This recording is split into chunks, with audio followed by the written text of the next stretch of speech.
কোরআন থেকে আলোচনা করার জন্য সবিনয় অনুরোধ জানাচ্ছি।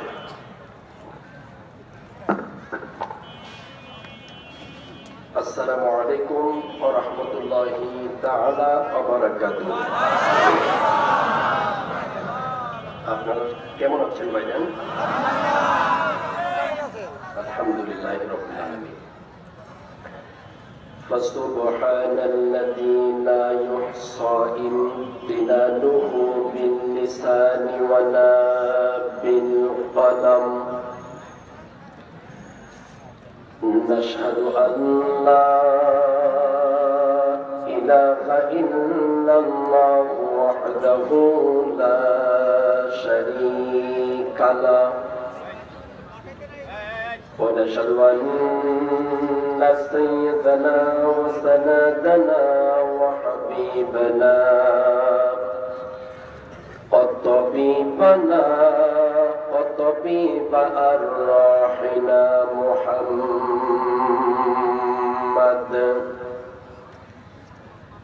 الذي أرسل رسوله بالحق بشيرا ونذيرا وداعيا إلى الله بإذنه وسراجا وقمرا منيرا. فقد قال الله تعالى في كلامه المجيد وفي فرقانه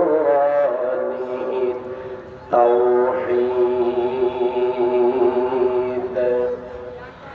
أعوذ بالله من الشيطان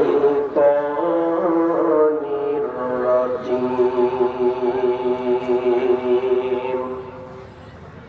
بسم الله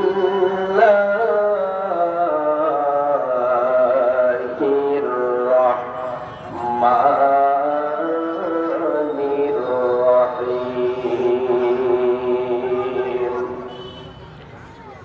إن الله اشترى من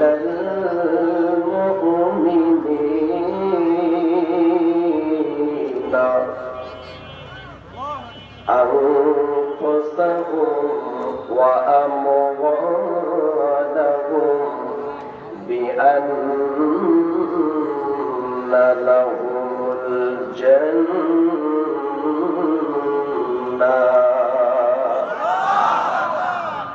صدق الله المولانا العظيم.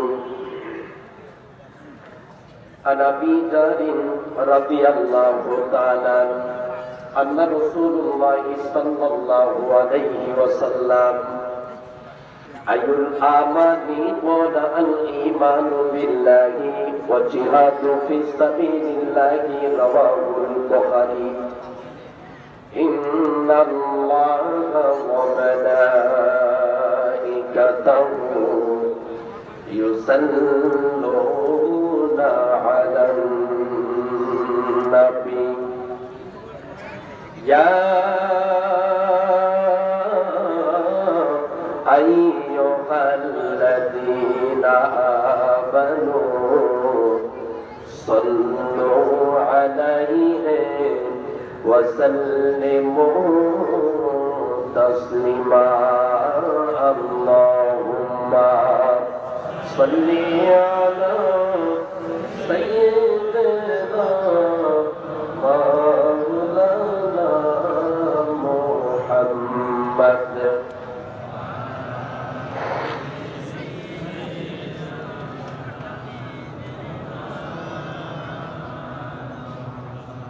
আওয়াজ কিভাবে ধীরে ধীরে দিলে হবে?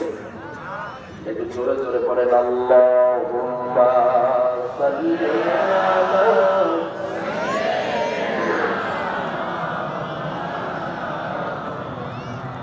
হাওয়া পাওয়ার নিয়ম পড়েন ওয়ালা আলি সাইয়্যিদিনা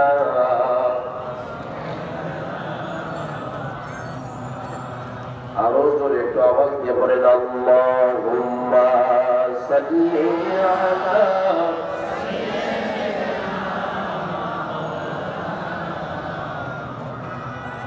وعلى علي سيدنا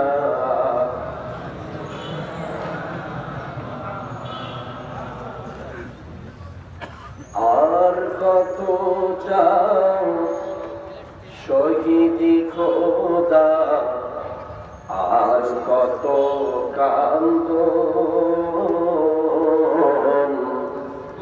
আসিবে কবে এই জমিনে কোরআনি শাসন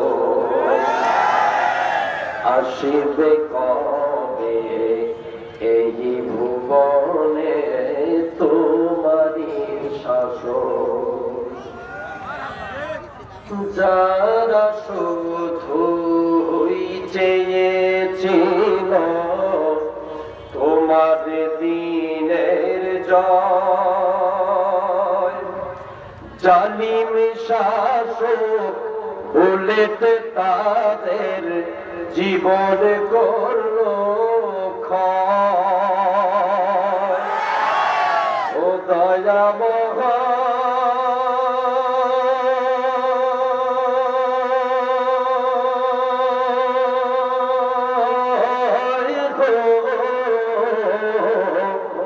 আর কত কাল দিব আমরা আর কত কাল দিব আমরা এমনে জীবন আসিবে কবে এই ভুবনে কোরআনি শাসন আসিবে কবে এই জমিনে তোমারি শাসন কত যে মায়ের বুকে যে খালি চোখে শুধুই জল হারিয়ে তার বুকের মালিক হয়েছে পাগল কত যে মায়ের বুক যে খালি চোখে শুধুই জল হারিয়ে তার বুকের মালিক হয়েছে পাগল ও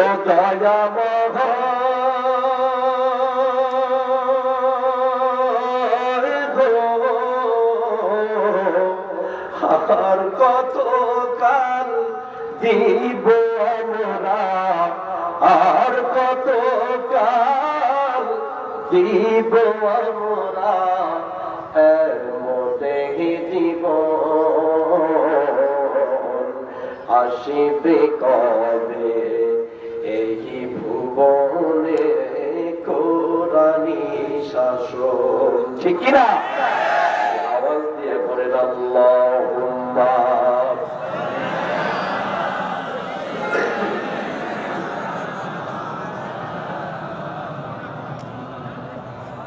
وعلى علي سيدنا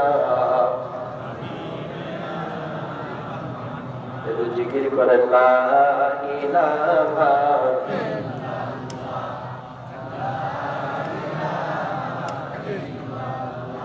বিশ্বনবীর জামানায় সাহাবায়ে কেরামকে নিয়ে যখন আল্লাহর নবী বসতেন এবং কথাবার্তার ভাব আদান প্রদান করতেন তখন আবু জাহেল প্রথম থেকে আসত এসে চোখ রাঙিয়ে দাঁত কটমট করে দু চারটা চাপা দিয়ে বলত বন্ধ কর তোর জিকির। আপনাদের মনে হয় এখানে আবু জাহেল এসে বসে আছে যে আপনাদের জিকির আর মিলাতে বাধা দিবে? কার ভয়ে আপনাদের মুখ থেকে আওয়াজ বের হয় না? কোন শয়তান জিহ্বা টেনে ধরল জানতে পারি?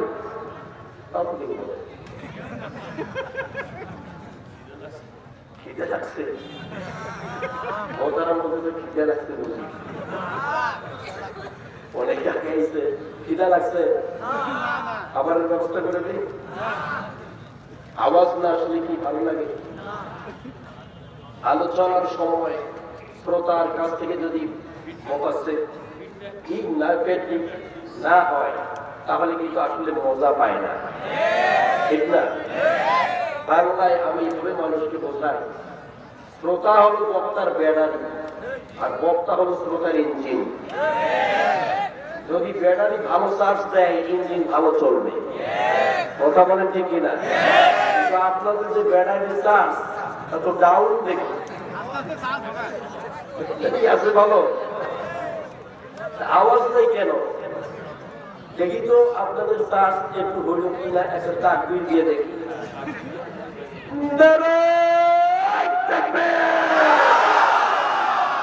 আল্লাহ পাক কবুল করুন। আসলে আপনাদের ব্যাটারি চার্জ আছে। ইসলামপুর ঈদগাহ ময়দান কর্তৃক আয়োজিত আজকের এই বিশাল তাফসীরুল কোরআন মাহফিল, আজকের বিশাল তাফসীরুল কোরআন মাহফিলের সম্মানিত সুযোগ্য মুআজ্জাজ মুহতারাম মাননীয় প্রধান অতিথি, জনগণ মানুষের নন্দিত নেতা, আপনাদের ইউনিয়নের সুযোগ্য চেয়ারম্যান, একটু আগে আপনাদের মাঝে বক্তৃতা করে আপনাদের ধন্য করেছেন যিনি, জনাব আসলামুল আলম আসলাম ভাই আমার, তিনি চেয়ারম্যান 10 নং কুশোডাঙ্গা ইউনিয়ন পরিষদ। আমার আল্লাহ পাক এ ভাইটাকে ইসলামের মেরুদণ্ড হিসাবে কবুল করুন। সবাইকে বলা লাগবে আল্লাহ পাক তাই ইসলামের মেরুদণ্ড হিসাবে কবুল করুন। আরো জোরে বলেন। তিনি যে বক্তব্যগুলো দিয়েছে ঠিক এরকম প্রতিটা ইউনিয়নের চেয়ারম্যান আর ওয়ার্ডের মেম্বাররা যদি যেভাবে মুখে বলছে প্র্যাকটিক্যালে যদি কাজে করতে পারতো তাহলে দেশের মানুষগুলো সোনার মানুষে পরিণত হয়ে যেত। কথা বলেন ঠিক কিনা? আলহামদুলিল্লাহ আমার ভালো লেগেছে। একটু আগে আমার এই যে ডান দিকে যে ভাই বসানো আছে, আইন শৃঙ্খলা রক্ষাকারী বাহিনীর একজন সুযোগ্য কর্মকর্তা ভাই, আমার এই ভাই যথেষ্ট সুন্দর কথা বলেছে। যারা আলোচনা শোনার জন্য আসছেন ভিতরে ঢুকে বলবেন, যারা পাঁচদানি করার জন্য আসছেন বাসায় চলে যাবেন, না হলে বেকার হয়ে যেতে পারে। কথা বলেন ঠিক কিনা? আমি এই প্রথম দেখলাম সাতক্ষীরার মাটিতে যে প্রশাসন এসে মাহফিলের নিরাপত্তা দিল। আমি প্রথম দেখলাম যে মাহফিলে স্টেজের চেয়ারম্যান বসা আছেন এবং আইন শৃঙ্খলা রক্ষাকারী বাহিনীর ভাইয়েরা, প্রশাসনের বন্ধুগণ, পুলিশের ভাইয়েরা এসে আমাদের নিরাপত্তা দিচ্ছে। এজন্য আমার আল্লাহ পাক এই ভাইদের প্রমোশন দান করুন। আল্লাহ যদি প্রমোশন দিতে পারে পৃথিবীর কেউ আছে ঠেকাতে পারে? কথা বলে না? আবার আল্লাহ তাআলা এই ভাইদের এমন একটি আসন অসীম করুন যে জায়গায় বসতে পড়ে প্রমাণ করতে পারবে মানুষ ইসলামের দিকে ধাবিত হবে। কথা বলেন ঠিক কিনা? আবার আল্লাহ তাআলা আমার এই ভাইদের হায়াতকে প্রশস্ত করুন। আরো জোরে বলেন, আরো জোরে, জোর হবে না, জোরসে বলো। এরপরে আজকের এই বিশাল ঐতিহ্যবাহী তাফসীরুল কোরআন মাহফিলের সম্মানিত সুযোগ্য মুআজ্জাজ মুহতারাম মাননীয় সভাপতি, আমন্ত্রিত উলামায়ে হযরত, দূর দূরান্ত থেকে এ কোরআন শোনার জন্য জাতক পাখির মতো অপেক্ষারত মুরব্বিয়ানে কেরাম, মুসলিম মুজাহিদ তারেক সাইফুল্লাহ উত্তরসূরি প্রিয় যুবক বন্ধুগণ এবং স্নেহের কচি কাঁচা বৃন্দ, পর্দার আড়ালে অবস্থানরত আমার মা ও বোনেরা, দূরে এবং নিকটে যতদূর পর্যন্ত আজকের এই আলোচনার সাউন্ড যাচ্ছে ততদূর পর্যন্ত আর একবার ইসলামী রীতি অনুযায়ী সালাম পরিবেশিত করতে যাচ্ছি। আবারও বলছি, আসসালামু আলাইকুম ওয়া রাহমাতুল্লাহি ওয়া বারাকাতুহু। মহান মালিকের শুকর গুজার হতে যাচ্ছি, অর্থাৎ প্রশংসা স্বীকার করতে যাচ্ছি। তার আগে গলাগুলো একটু ঠিক করতে চাচ্ছি, এরকম করেন। এবার বলেন আলহামদুলিল্লাহ। প্রশংসা করলে খুশি হন কে? না করলে খুশি হন কে? আল্লাহকে খুশি করাতে চান? ধরে বলেন আলহামদুলিল্লাহ। যারা শয়তানকে খুশি করাতে চান তারা তো শুকরিয়া আদায় করলেন না, নাকি? আল্লাহকে খুশি করাতে চান তো? যদি চান তাহলে শুকরিয়া আদায় করতে হবে। আর যদি গাদ্দারি করেন, মানে রক্ত গরম আছে, আপনি করলেন না, না আমি একজন মানুষ আল্লাহর কোন শুকরিয়া করবো, আল্লাহ নৈকট্য লাভ করার আমার কি দরকার আছে? আমি নিজেই একশো, কথা বলে দিবি না, ওর 12টা বাজায় দিন আল্লাহ, ও হবে হিরো থেকে জিরো, কথা বলে ঠিক না?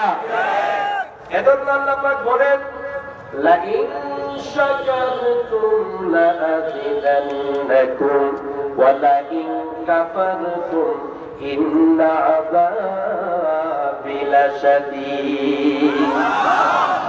শুকরিয়া করবে, তোমার নিয়ামতকে প্রশস্ত করে দেবে কে? শুকরিয়া আদায় করবা না, গাদ্দারি করবা, তোমাকে কাফেরদের অন্তর্ভুক্ত করা হবে। ইন্না আযাবি লাশাদীদ, আযাবের জন্য প্রস্তুতি গ্রহণ করো। আযাবে ঢুকতে চান? কথা বলে না। জাহান্নামে যেতে চান? কারা যেতে চান? একটু হাত তুলে আছেন কে? জাহান্নামে যেতে চান? জান্নাতে যেতে হবে না? তাহলে জান্নাত যেতে চান না জাহান্নামে? জান্নাতে কারা কারা দেখি একটু হাত তুলে আল্লাহকে দেখাও। আল্লাহ পাক কবুল করুন। তাহলে মহান আল্লাহর শুকর গুজার হলাম। বিশ্বনবীর প্রতি সংক্ষিপ্ত আকারে এবার দুরূদ সালাম পাঠ করতে যাচ্ছি। জোরে সুরে বলছি সাল্লাল্লাহু আলাইহি ওয়াসাল্লাম। আরো জোরে বলেন, আরো জোরে। আজকে অন্য ভিন্ন দিকে আর কোন ভূমিকা নিতে চাইছি না। কোরআনুল কারীম থেকে একটি আয়াতে কারিমা তিলাওয়াত করেছি। এই আয়াত থেকে ব্যাখ্যা বিশ্লেষণ করতে গেলে আপনার 12টা একটাও বেজে যেতে পারে, 3-4 ঘন্টাও লাগতে পারে একটি আয়াতে কারিমার ব্যাখ্যা বিশ্লেষণ করতে গেলে। আপনারা কি তাফসীর শুনতে চান নাকি ওয়াজ শুনতে চান? কাহিনী শুনতে চান নাকি গল্প শুনতে চান? কোরআনের বাস্তব রূপ জানতে চান নাকি কিসসা কাহিনী জানতে চান? কোরআন শুনতে চান? তাহলে আমার সাথে বলেন আউযু বিল্লাহি মিনাশ শাইতানির রাজীম। বিসমিল্লাহির রাহমানির রাহিম। ইন্নাল্লাহা আশতারা মিনাল মুমিনিনা আনফুসাহুম ওয়া আমওয়ালাহুম বিআন্না লাহুমুল জান্নাহ।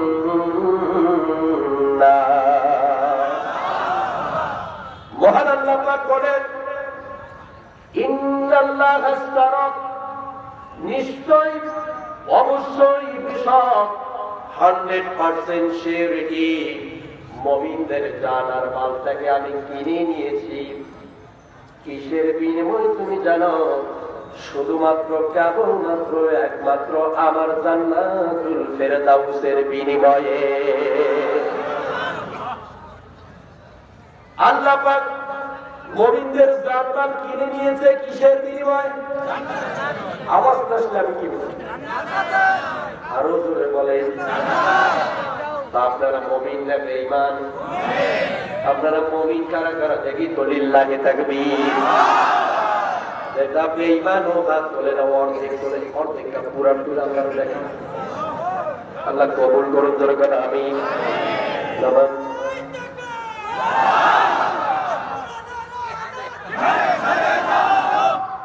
মহান আল্লাহ পাক বলেন আমি মুমিনদের শুধু জান আর মালটাকে কিনে নিয়েছি আমার শুধুমাত্র কেবলমাত্র একমাত্র আমার জান্নাতুল ফেরদাউসের বিনিময়ে জোরে কোন সুবহানাল্লাহ। আপনি যদি সাতক্ষীরা বাজারে মাছ কেনার জন্য যান, আপনি অবশ্যই জাস্টিফাই করবেন। আপনি নেড়ে দেখবেন, টিপে দেখবেন ওটা গ্যালগালা না তেলতেলা না শক্ত না কটকটা, ওটা বলে দেখেন। যদি মাছটা তেলতেলা হয় আর পচা হয়, ওর ভিতর থেকে যদি লাল পানি পচা বেরিয়ে আসে, আপনি কি ওই পচা মাছ 500 টাকা দিয়ে কেজি বুড়ি মাছ কিনবেন? কেন কিনবেন না? পচা বুড়ি মাছ ও বাসায় নিয়ে গেলে বিবির বকা শুনতে হবে, কথা বলে দেখেন। আরো জোরে বলেন। ধরেন আপনি কিনতে চাচ্ছেন না, মাছওয়ালা আপনাকে ফ্রি দিয়ে দিল, হাদিয়া স্বরূপ। আপনি যদি এই পচা মাছ বাসায় নিয়ে যান, আপনার বিবি কিন্তু রান্নাঘরের ওপর দিয়া তা পাকিস্তানে পাঠিয়ে দেবে। এটা যদি বাস্তবতা হয়, তাহলে কোন মুনাফিক, কোন বেঈমান, কোন ইসলাম বিদ্বেষী, কোন নাস্তিক যারা ইসলাম এর বৈপরীত করে থাকে, ইসলামের নামে যারা অনিসলামিক জীবন ব্যবস্থা চালু করার চেষ্টা করে, এদের নামাজ রোজা সব বাতিল হয়ে যাবে। এদের কোনো কিছু আমার আল্লাহ কবুল করবে না। ওরা হচ্ছে পচা মাছের মতো। ওদের জান মাল আমার আল্লাহ জান্নাতের বিনিময় কিনবে না। আপনি একটা পাতিল কিনতে গেলে আঙ্গুল দিয়ে টোকা দেন, এটা ফাটা না ভালো। একটা কাপড় কিনতে গেলে আপনি লাইট লাগাই দিয়ে দেখেন এটা ট্র্যাক্টর না সুতি, কথা বলছে দেখেন। আপনি বিবির একটা শাড়ি কিনতে গেলে বারবার নেড়ে দেখবেন আসলে এটা মোটা সুতা নাকি চিকন, এটা আসলে দেশি না বিদেশি। অনেক কিছু আপনি জাস্টিফাই করেন, অনেকবার আপনি দেখাশোনা করেন, তারপর আপনার পছন্দের জিনিসটাকে আপনি ক্রয় করেন। যেমন আমার আল্লাহ জান্নাত যাদের দিতে চাবেন, ওদের পরীক্ষার শাস্তি এই দুনিয়ার জমিনে মারধার, পিটন, জেল, জরিমানা, দেশ ছাড়া, হিজরত করা, সব কিছু দিয়ে পরীক্ষা করবে। ঠিক তেমন যাদের ইবাদত করার পরে বিপদ আসবে না, আমার আল্লাহ তাদের ইবাদত কোনদিনও কবুল করবে না। যাদের ইবাদত করার পর বিপদ আসবে, বাধা আসবে, বিপত্তি সৃষ্টি হবে, প্রতিকূল আসবে, যখন আমার আল্লাহ রাব্বুল আলামিন দয়ার দুয়ার খুলে দিবেন, ঠিক তখন আমার ভাইয়েরা, তাহলে মুমিন জান্নাত পাবে। সেই মুমিনের জান্নাত কিনে নিয়েছে কে? আল্লাহ। কে কিনেছে? আল্লাহ। বিক্রি করলো জান্নাত কারা? মুমিনেরা। আরো জোরে। আপনারা মুমিন না বেঈমান? মুখ দিয়ে স্পষ্ট করে জবাব দেন না কেন? আপনারা মুমিন না বেঈমান? মুমিন যদি হয়ে থাকেন একটু জোরে বলবেন, কারণ দুজন ক্যামেরাম্যান দুই ঘাড়ে বসা আছে।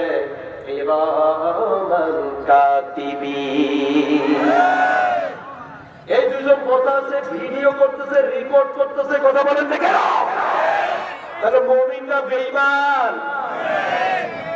মুমিন যদি হয়ে থাকেন, আপনার জান্নাত কিনেছে কে? আল্লাহ। বিক্রি করলো কারা? আমরা, কথা বলেন ঠিক কিনা? এখন বলেন তো, যিনি জান্নাতটা কিনেছেন তার আইন দ্বারা চলবে, নাকি যারা এই জানমাল বিক্রি করেছে তাদের আইন দ্বারা চলবে? আমার একটু বললাম, যারা জানমাল বিক্রি করে দিয়েছে তাদের আইন দ্বারাই জীবন চলবে, নাকি যিনি এই জানমাল কিনে নিয়েছেন তার আইন দ্বারা চলবে? কিনলেন তাকে, ওই আল্লাহর বিধান আছে না নাই? ওই আল্লাহর নীতিমালা আছে না নাই? আল্লাহ সৃষ্টি করতে পারে, সোনার পথটা আর রোডটা কি দিতে পারে না? কথা বলে দেখেন, আরো জোরে বলতে হবে। আর ভাই জোরে বলে দেখেন, আরে ওই আল্লাহ কি চালাতে পারে না? যতদিন মানুষের তৈরি করা মতবাদ দিয়ে জীবন চালাবি, ততদিন এই দুনিয়ার জমিনে শান্তি আসবে না। যতদিন পর্যন্ত লেলির কালমাস মাউসে তুমির মতবাদ দিয়ে জীবন দর্শন চালাবি রে, যতদিন মানব রচিত মতবাদ দিয়া জীবন চালাবি আর মরার পরে আল্লাহর জান্নাত পাইতে যাবি, এটা শুধু পাকড়ামি আর শয়তানি ছাড়া কিছুই হবে না। এই জন্যই তো শান্তি দুনিয়ায় নাই। পত্রিকার কথা খুললেই মারামারি, খুললেই হানাহানি, খুললেই গোলাগুলি, খুললেই হত্যা, খুললেই খুন গুম, খুললেই দেশান্তরিত। কেন এত অশান্তি? অশান্তি হওয়ার পিছনের কারণ হলো যেখানে আমাদের শান্তি খোঁজা দরকার সেই জায়গায় আমরা শান্তি খুঁজি না, আর যেখানে অশান্তি রয়েছে সেইখানে শান্তি খুঁজি। আর বলেন কথা ঠিক কিনা? পৃথিবীর প্রথম অধ্যায় থেকে আজ পর্যন্ত এই শান্তির জন্য পৃথিবীর প্রত্যেকটা মানুষ বড় বড় ছাড় দিয়েছে। আমি যদি আসতে পারি, আমি যদি তোমাদের শাসন করতে পারি, তোমরা যদি আমাদের শাসন মেনে নাও, তাহলে অবশ্যই তোমাদের শান্তি শৃঙ্খলা বজায় রাখা হবে, অবশ্যই শান্তি সমৃদ্ধ একটি দেশ ও জনপদ তোদের উপহার দেওয়া হবে। বলে কি বলে না?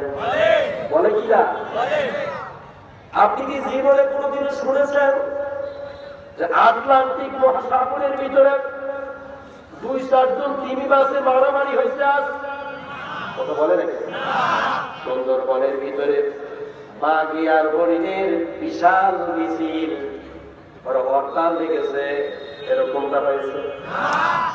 আপনি জীবনে কোনোদিনও দেখেছেন বা শুনেছেন সমুদ্রের ভিতরে নোনা পানি ও বৃষ্টি পানির ভিতরে কুমির ও তিমির মধ্যে ঝগড়া লেগেছে?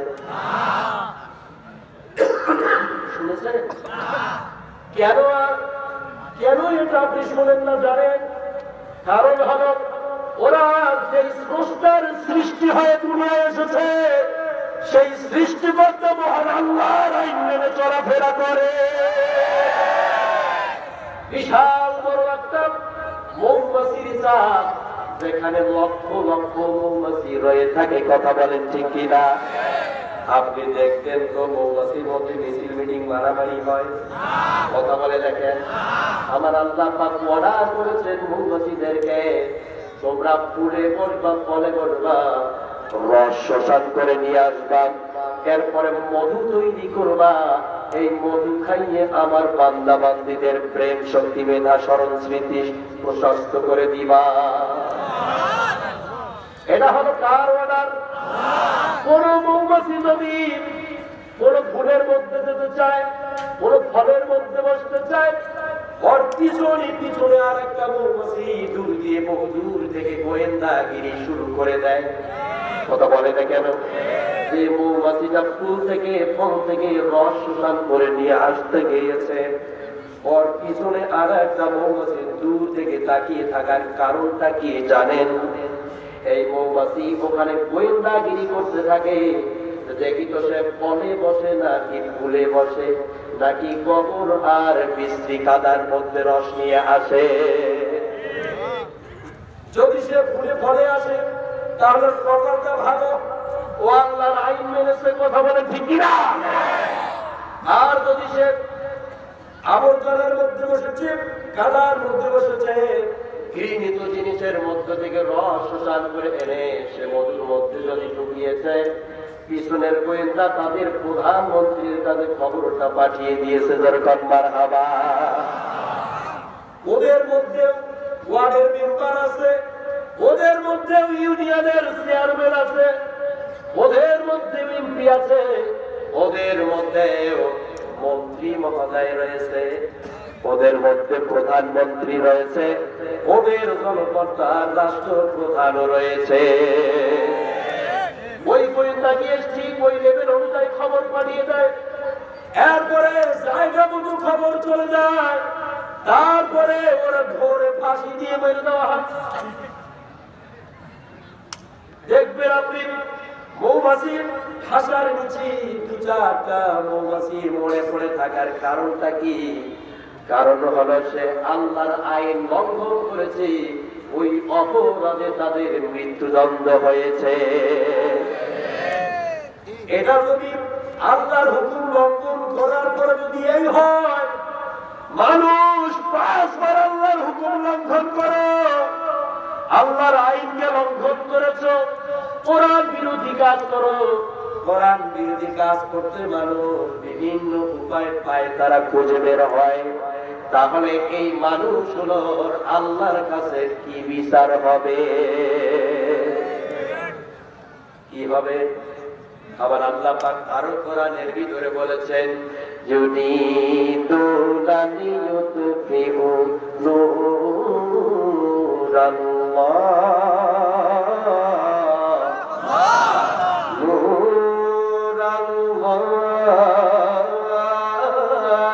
বিআফওয়াহিহিম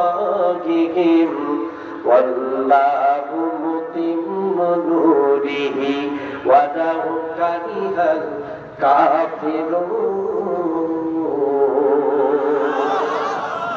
কিছু মানুষ আছে ওরা মুখের ফু দিয়া কোরআনের আলোকে নিভিয়ে দিতে চায়, ওরা কোরআনকে থামিয়ে দিতে চায়, ওরা কোরআনকে বাতিল করে দিতে চায়, কোরআনের জীবন ব্যবস্থা মানতে চায় না। আছে না? আছে না? ওরা বলে দেখেন, আপনারা মানেন চেষ্টা করি, মানে মানতে চাই নাকি? তাহলে আল্লাহ পাক বলেন ওরা মুখের ফু দিয়া কোরআনের নূরটাকে নিভিয়ে দিতে চায় না, জীবনে পারবা না। আল্লাহ চ্যালেঞ্জ করেছেন, মুখের ফু দিয়া কখনো কোরআনের আলোকে মুখে নিভিয়ে দিতে পারবা না, বরং তোরা কলজা ফাটটা পড়ে যাবি।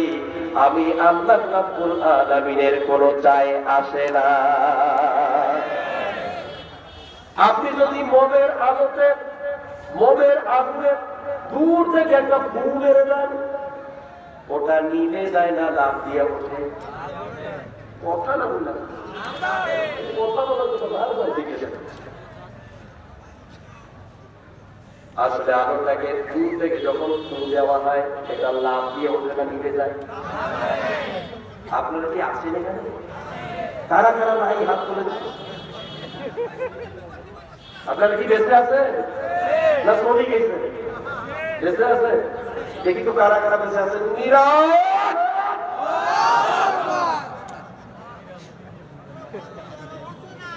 গরম করবো কি করি? গরম করবো কি করি? ঠান্ডা দিন হলে গরম করে দিতাম, গরমের দিন পাখিরার মানুষ খালি চাই।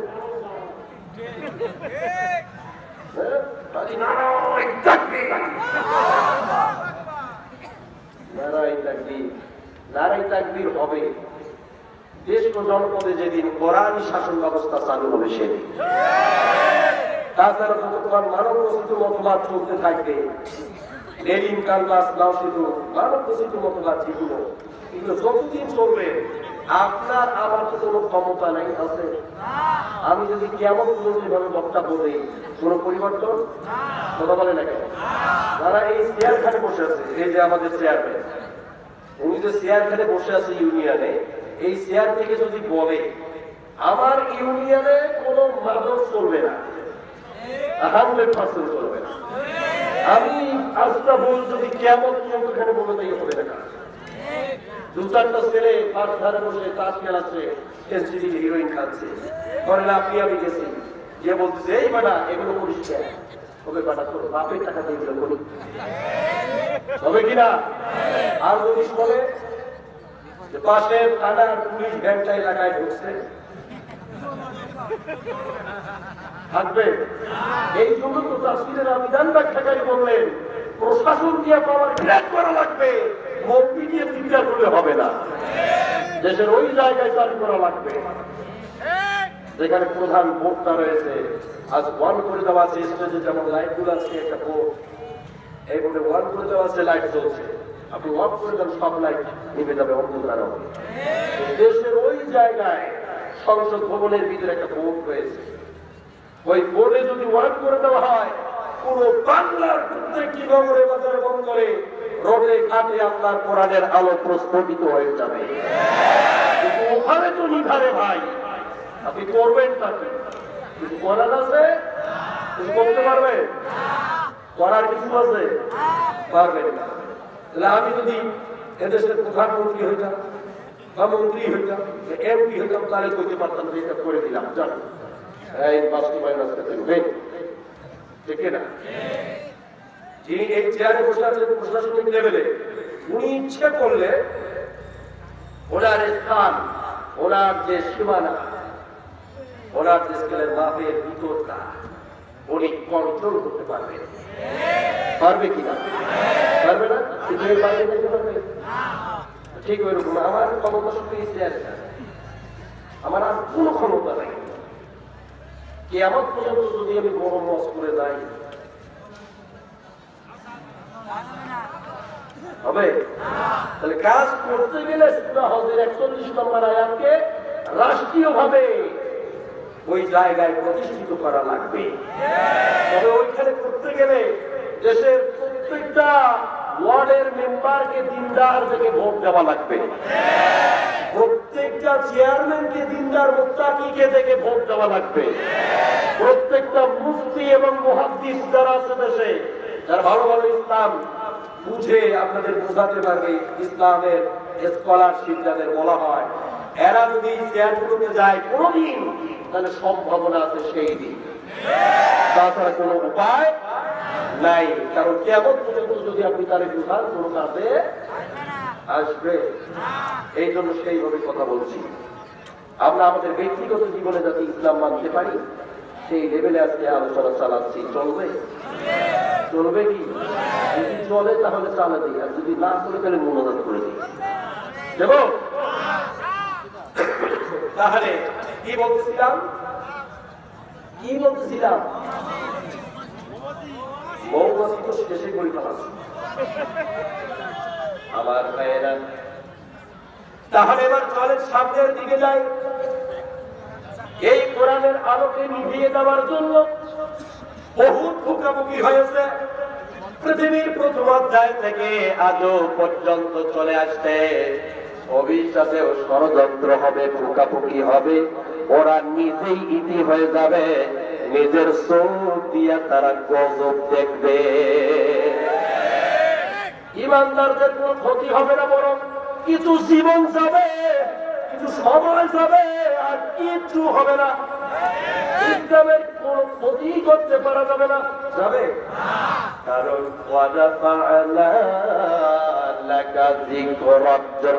আমার আল্লাহ পাক বলেছেন, এই ইসলাম পরিচালনা, ইসলাম প্রচারের দায়িত্ব আশরাফুল তোমার দেওয়া হয় নাই, আমি আল্লাহ নিজেই এটা দুনিয়ায় প্রস্ফুটিত করে দেব।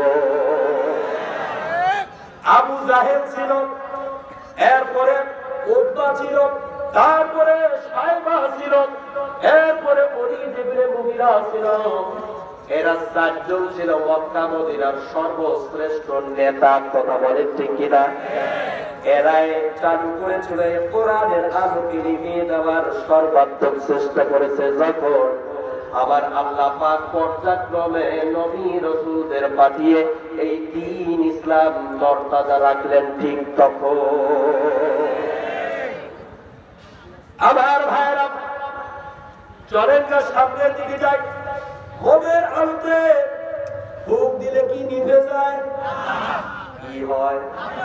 লাভ দিয়ে বসে মমের আলোর বক্তব্য হচ্ছে, মমের আগুনের ভাষণ হলো, আমাকে দূর থেকে যতই পুকাপুকি করো না কেন, আমি নিভবো না, লাভ দিয়ে উঠবো, আলো প্রস্ফুটিত হবে।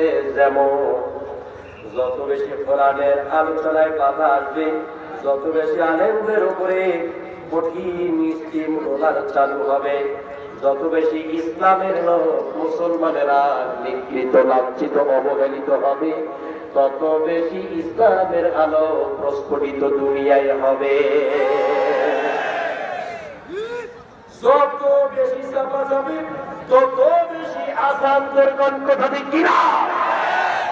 তাহলে এবার চলেন সামনের দিকে। মুসা আলাইহিস সালাম আল্লাহকে জিজ্ঞাসা করলেন, আল্লাহ দু চারটা ভণ্ড মানুষ, দু চারটা ইসলাম বিদ্বেষী মানুষ, যারা কোরআন বিরোধী, ইসলাম বিদ্বেষী, আল্লাহ দ্রোহী, এরা দু চারজন মিলে এরা তোমার ক্ষতি করার চেষ্টা করে, আর তুমি রাগ হয়ে দুনিয়ার মধ্যে গজব ঢেলে দাও। অপরাধ করে দুনিয়ার দু একটা মানুষ আর গজব দিয়া সব ধ্বংস করে দাও, এটা তোমার কেমন বিচার? আল্লাহ বলে, মুসা তোমার সে কথা বলবো না। প্রতিমধ্যে মুসা হাঁটতেছিল, হঠাৎ করে তার একটি দুর্বল জায়গার মধ্যে পিঁপড়া কামড় দিয়ে দিল। মুসা সেই পিঁপড়াকে ধরে মেরে ফেলল। পিছনে তাকিয়ে দেখে অনেকগুলো পিঁপড়া একটি গর্তের ভিতর থেকে বেরিয়ে আসতেছে। মুসা সব পিঁপড়া গুলোকে আগুন জ্বালিয়ে পুড়ে সব সারকার করে দিল। আল্লাহ পাক বলে, মুসারে তোমার কি সব পিঁপড়া কামড় দিয়েছে? মুসা বলে না। আল্লাহ বলেন, তাহলে কয়টা কামড় দিয়েছিল? মুসা বলেন, মাত্র একটি পিঁপড়া কামড় দিয়েছে। আল্লাহ পাক বলেন, তাহলে তুমি একটা পিঁপড়ারে মারবা, সব পিঁপড়ারে পুড়ে সারকার করলি কেন? মুসা বলে, আল্লাহ এদের জন্ম হয়েছে শুধু কামড়া কামড়ি করার জন্য, এদের জন্ম হয়েছে শুধু ইসলামের ক্ষতি করার জন্য, এর জন্মই হয়েছে ইসলাম বিরোধিতা করার জন্য। যার কারণে আল্লাহ আমি জানি এরা শুধু কামড় দিবে, এরা মানুষের ক্ষতি করবে, এই জন্যই আমি সব পিঁপড়া গুলোকে ধরে পুরো সারকার করে দিলাম।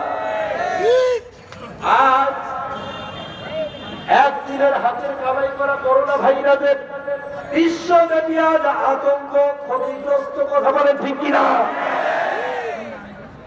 একদিনের হাতের কামাই করা করোনা ভাইরাস বিশ্বের বিভিন্ন দেশে আজ মানুষ মরে। কারণটা কি? কারণ হলো আমার আল্লাহ পাক বলেন, ওই জালেম গুলোর আত্মার সঙ্গে সেই জালেমের আমি মিল পাবো রে, ওদের জীবনের সঙ্গে সেই জালেমের মিল পাবো, ওদের সঙ্গে যাদের কথাবার্তা ভাব আদান প্রদানের মিল পাবো রে, সবগুলোকে একসঙ্গে রিমোট কন্ট্রোলে মেরে দেব।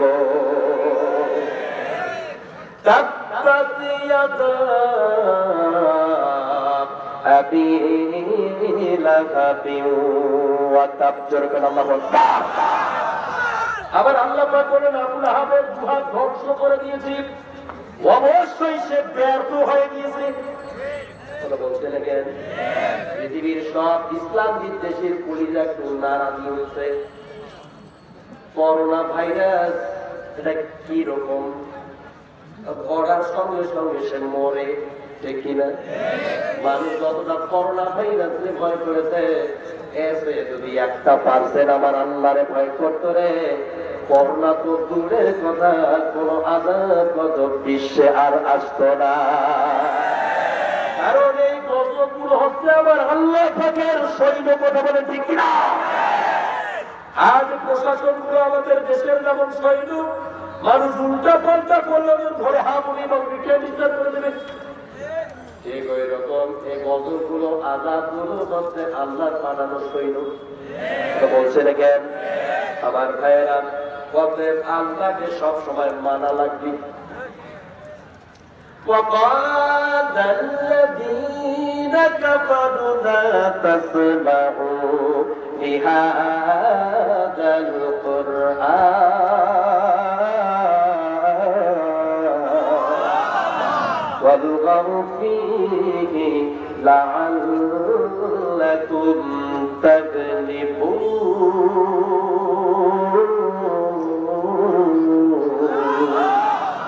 আমার আল্লাহ পাক বলেন, কাফেররা ওরা আইন তৈরি করেছিল, কোরআন শোনা যাবে না। আজ মুসলমানের বেটা হয়ে বলে কোরআনের আলোচনা হবে না।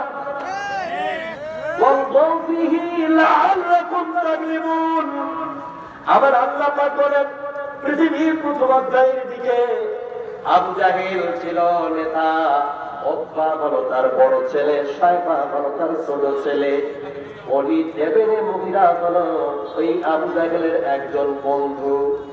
এরা চারজন মিলে একটি আইন তৈরি করেছিল, কোরআন শোনা যাবে না। অথচ দেখা গেছে যারা এই আইনটা তৈরি করেছে ওরাই আবার এই আইনটা ভঙ্গ করেছে। পরের রাতে দেখা গেছে ওরা 4 জন মিলে বিশ্বনবীর ঘরের সাইডে দাঁড়িয়ে কোরআন তেলাওয়াত শুনতেছে। আলিফ লাম রা কিতাবুন আনজালনাহু ইলাইকা লিতুখরিজান নাসা মিনাজ যুলুমাতি ইলান নূর। তেলাওয়াত করতেছে বিশ্বনবী এর জাহিল সাইডটা মিলে দাঁড়িয়ে শুনতেছে। অথচ ওরা বন্ধ করে দিয়েছে, কোরআনের আওয়াজ থামিয়ে দিয়েছে। আইন তৈরি করেছে যারা, ভেঙেছে মক্কাইতিক আইনটা। আজও কোরআনের উপরে 140% করে যারা, খোঁজ দিয়ে দেখেন প্রধান অতিথি সভাপতি না হলে আলোচনা হয় না, ঠিক না? তাহলে এগুলো কি? চাকরি আমার সবকিছু করে ভাই, আমার চেয়ারম্যানই আমার মেম্বারি, আমার জমিদারি কোনো কিছু আমার সবকিছু না। সবকিছু হচ্ছে পরকাল। সবকিছু কি ভাবতে হবে। ভাঙার কারণ আছে না নাই? নাই? জাকাত ভঙ্গের কারণ নাই, হজ ভঙ্গের কারণ নাই। তা মুসলমানই তো যে ডিলেট হয়ে যায় সে কি কারণ নাই? সে কারণটা কি? চলবে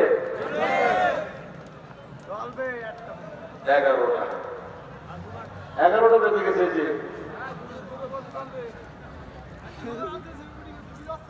11টা পর্যন্ত আজকের অনুমতি। আমার মাথায় ও ভুলায় না মাঝে মধ্যে যে কোরআনের মাহফিলে কোরআনের আলোচনার মধ্যে টাইম বেঁধে দেওয়া হয়, এটাও মাথা ভুলায় না।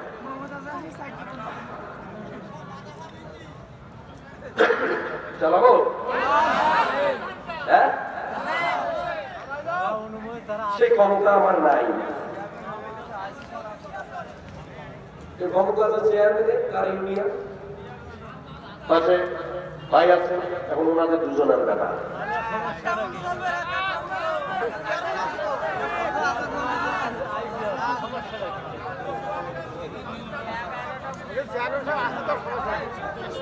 চলবে, আলোচনা চলবে। আল্লাহ তাআলা ভাইদের হায়াতকে প্রশস্ত করুন, আরো বড় বলে নেবেন, তাহলে কোরআন হবে ইনশাআল্লাহ। যাত্রা গান, ব্যান্ডের গান যদি সারা রাত চলতে পারে, কোরআন কেন হবে না? হরে রাম হরে কৃষ্ণ যদি সারা রাত হতে পারে, আল্লাহর কোরআন কেন হবে না? কথা বলেন ঠিক কিনা? অতএব মুসলমানের সন্তানও বাংলাদেশে আছে, নেই? আছে। তাহলে আলোচনা শুরু।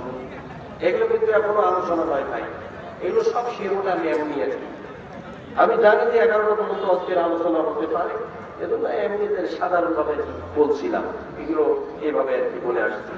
এখন আলোচনা শুরু করতে চাই, কিন্তু আপনাদের যদি একটু সাড়া পাই, চলবে? চালাবো? যদি চলতে হয় আপনাদেরকে একটা তাকবীর দিয়ে বলতে হবে, চলবে?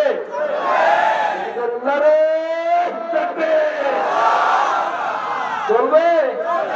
হাত তুলে দেখান তো, চলবে? আল্লাহ পাক কবুল করুন, জোরে করে আমিন। 2টা মিনিট আপনাদের কাছ থেকে আমি নিতে চাই। 2টা মিনিট আপনাদেরকে দিতে হবে আমারে। সেটা হচ্ছে মাহফিলে কর্তৃপক্ষ বলেছেন অনেক ব্যয় তাদের, এজন্য 2টা মিনিট তাড়াতাড়ি 2-4টা তওয়ালা ঢুকে যান তো। আপনাদের যার কাছে যেটা আছে আল্লাহর রাস্তায় কেউ যেন না উঠে, আল্লাহর রাস্তায় কেউ যেন না উঠে, তাড়াতাড়ি তৈরি করে যার কাছে যেটা আছে 10টি টাকা হলেও দিবেন ইনশাআল্লাহ। বলেন ইনশাআল্লাহ। একটু জিকির করেন লা ইলাহা। যেমন স্যার টাকা বাড়ি করতে আপনাদের আল্লাহ কবুল করুন, আর জোর করে দেন। 1000, 2, 3, 4, 5000। নারায়ে তাকবীর। আল্লাহ পাক আমাদের এই ইউনিয়নের চেয়ারম্যান সাহেব উনি 5000 টাকা দিয়েছেন। আজকের মাহফিলের প্রধান অতিথি উনি। আপনারা কি 5000 টাকা পেয়ে খুশি? আরো চান? হ্যাঁ, আরো চান? আরো 5000? 5000 নিয়ে গেলে কিন্তু ভোট দেওয়া লাগবে।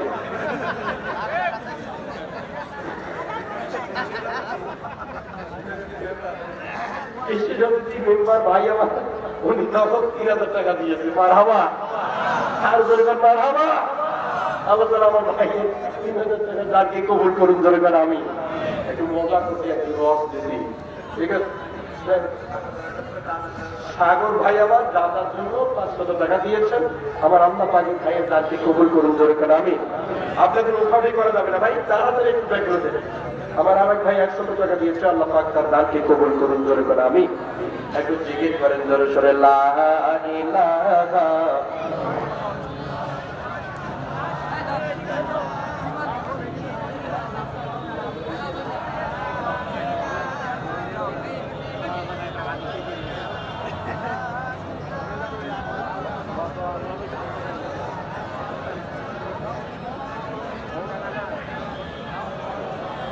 এ ভাই আপনারা উঠছেন কেন? আমি জানি যে বিশেষ মন্ত্রণালয়ে গিয়ে ভালো লাগে। বর্তমানে যে আমরা কবুল করি। আরো ধরে বলেন আমি, আরো ধরে বলেন আমি। আপনারা কেন উঠাবি করতেছেন? আলোচনা কি আর হবে না? আলোচনা কি চলবে না? আপনারা কি মনে করতেছেন যে আলোচনা আমি আর করবো না? আমি সেই নাসর বান্দা, আলোচনা হবে ইনশাআল্লাহ। আলোচনা হবে কিনা? তাহলে ওঠা যাবে না। তারা উত্তেজনা একটু বসে দেন। এই কাজটা বিশেষ মুবাসসির ছিল, আমারে দিয়ে দিয়েছে 100 টাকা। আর একজন দিয়েছে। আল্লাহ তাআলা ভাইয়ের দানকে কবুল করুন। আর এক ভাই 100 টাকা দিয়েছে, আল্লাহ কবুল করুন। দরকার আমি আরো জোরে বলেন আমি।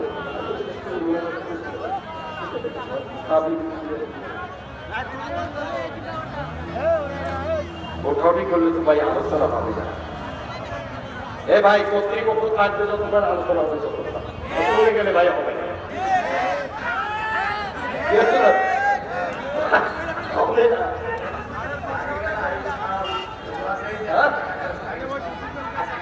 আজকের মাইগুলা ভাই 100 টাকা দিয়েছে। আল্লাহ কবুল করুন। ধরে আমি আরো ধরে করে আমি এটা বিশেষ মুখাসির যারা করা উচিত ছিল।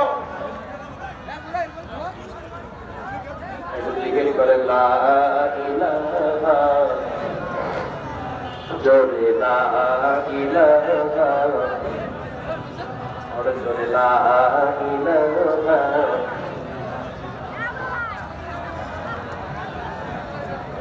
তাড়াতাড়ি কালেকশন করে নাও, তাড়াতাড়ি। মা বোনদের স্টেজের ভিতরে মায়েরা কেউ ওড়না দিয়ে একটু কালেকশনটা করে দিয়ে, তাদের অনেক ব্যয় হয়েছে। যার সাথে দেশের আইনকে শ্রদ্ধা করতে হয়, মেনে নেওয়া লাগে, এটা আপনাদের সবার বুঝতে হবে। আমার ফি জান না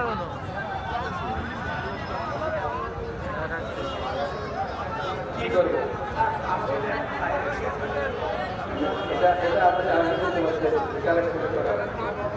এটা আপনাদের ওইভাবে করা লাগতো। আমি তো কালেকশন করি না। আপনারা বসে এক মনে দ্বিতীয় বক্তাদের কত লোক সভা শেষ। সে পরিবেশ আর নেই।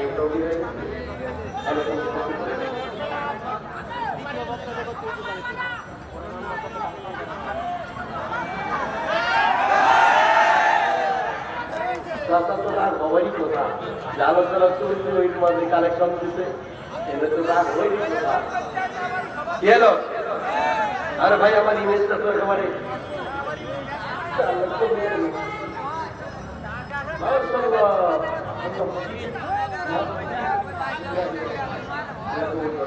টাকা দিয়েছে আমার ছোট্ট আল্লাহর বান্দা, পরিচার করে একটি সন্তান। আল্লাহ তাআলা ইসলামের সন্তান হিসাবে কবুল করুন। কালেকশন হয়ে গেছে। আলোচনা শুরু হবে নাকি দোয়া হবে? ওয়াজ হবে। তাহলে 4টা বসা লাগবে, উঠাউটি করা যাবে না। আলোচনা কয়টা পর্যন্ত দেব? ভাইয়েরা চলে যেতে চাচ্ছে, হ্যাঁ, তারা যদি চলেও যায়, আলোচনা ইনশাআল্লাহ হবে 12টা পর্যন্ত। কয়টা পর্যন্ত? 12টা পর্যন্ত হবে। চাষার মন খারাপ হয়ে গেলে 8টা কাছাকাছি আলোচনা হবে ইনশাআল্লাহ। তাহলে এখন আলোচনা হবে, একটু জিকির করে লা ইলাহা জোরে লা ইলাহা লা ইলাহা ইল্লাল্লাহ মুহাম্মাদুর রাসূলুল্লাহ সাল্লাল্লাহু আলাইহি ওয়াসাল্লাম। ইসলাম হলো চিরদিনের শান্তি সুখের নিশানা, ইসলাম ছাড়া অন্য সবই জাহান্নামের ঠিকানা। ইসলাম হলো চিরদিনের শান্তি সুখের নিশানা, ইসলাম ছাড়া অন্য সবই জাহান্নামের ঠিকানা। ওদের পিছে ঘুরে যারা ইবলিসের সেনা তারা, সময় মতো খাইবে তারা, চামচামি ভাই চলবে না। ইসলাম ছাড়া অন্য সবই জাহান্নামের ঠিকানা। আরো জোরে বলেন, ইসলাম হলো চিরদিনের শান্তি সুখের ঠিকানা, ইসলাম ছাড়া অন্য সবই জাহান্নামের ঠিকানা। কথা বলেন ঠিক কিনা? ইসলামী মতদর্শ ছাড়া অন্য কোন মতের উপরে যদি কেউ জীবন চালায়, কোন উপায় নাই, জাহান্নামে যাওয়াই লাগবে, জাহান্নামে যাওয়াই লাগবে, কোন উপায় থাকবে না। রোড হলো সিরাতুল মুস্তাকিম, জান্নাতে যাওয়ার একটাই রোড, সেটা হচ্ছে সিরাতুল মুস্তাকিম ইসলাম। তাছাড়া আর যতগুলো আছে ৭৩টা রোড, ৭৩টা দল, তার মধ্যে একটি যাবে জান্নাতে, আর ৭২টা যাবে জাহান্নামে। কথা বলেন ঠিক কিনা? যতই বলেন আপনি যে আমি ইমানদার, আমি মুসলমানের সন্তান, জাহান্নামে যেতেই হবে, উপায় থাকবে না। আমার ভাইয়েরা, তাহলে এরা ৪ জন মিলে কোরআনের বিরুদ্ধে আইন তৈরি করে দিয়েছিল।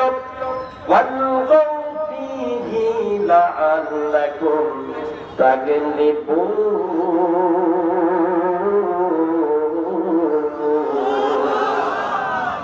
ওরা বলল কোরআন পড়া যাবে না, কোরআন শোনাও যাবে না। আইনটি বাস্তবায়ন হয়ে গেল। আর মক্কার মানুষগুলো কোরআন উচ্চ স্বরে, মাথা উঁচু করে, গলা উঁচু করে তেলাওয়াত করতে পারে না, কারণ কোরআন তেলাওয়াত করতে গেলে মৃত্যুদণ্ড হয়ে যাবে। যে আবু জাহেল আইনটি চালু করেছেন, ওই আবু জাহেল নিজেই তার 2 ছেলে সহকারে ও তার বন্ধুকে নিয়ে বিশ্বনবীর ওই ঘরটার মধ্যে চতুর্দিকে দাঁড়িয়ে দাঁড়িয়ে কোরআনুল কারীমের তেলাওয়াত শুনতেছে। আমার আল্লাহর নবী তেলাওয়াত করতেছে, আলিফ লাম রা কিতাবুন আনজালনাহু ইলাইকা লিতুখরিজান নাসা মিনাদ যুলুমাতি ইলান নূর। এটি এমন একটি গ্রন্থ যার স্পর্শ